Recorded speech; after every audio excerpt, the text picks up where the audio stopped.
నేపాల్ తొలి మహిళా ప్రధానిగా సుశీలా కర్కి బాధ్యతలు చేపట్టారు. నేపాల్ తాత్కాలిక ప్రధానమంత్రిగా సుశీలా కర్కితో అధ్యక్షుడు రామచంద్ర పౌడేల్ ప్రమాణం చేయించారు. నేపాల్ తాత్కాలిక ప్రధానిగా సుశీలా కర్కి పేరును జెన్ జెడ్ ప్రతిపాదించింది. జెన్ జెడ్ ఆర్మీ అధ్యక్షుడి మధ్య ఏకాభిప్రాయం కుదిరింది.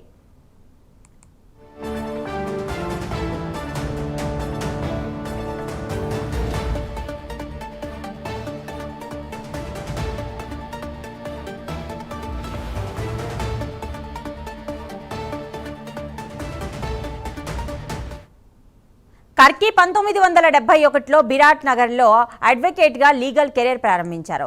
క్రమంగా పలు పదోన్నతులు పొందుతూ 2009లో సుప్రీంకోర్టు జడ్జి అయ్యారు. 2016లో నేపాల్ తొలి మహిళా ప్రధాన న్యాయమూర్తిగా చరిత్ర సృష్టించారు. అవినీతికి వ్యతిరేకంగా రాజీ లేని ధోరణిని ప్రదర్శిస్తారనే గుర్తింపును పొందారు. ఇక వారణాసిలోని బెనారస్ హిందూ యూనివర్సిటీలో పొలిటికల్ సైన్సెస్లో ఆమె మాస్టర్ డిగ్రీ పొందారు. నేపాల్లోని త్రిభువన్ యూనివర్సిటీలో న్యాయశాస్త్ర పట్టా పొందారు.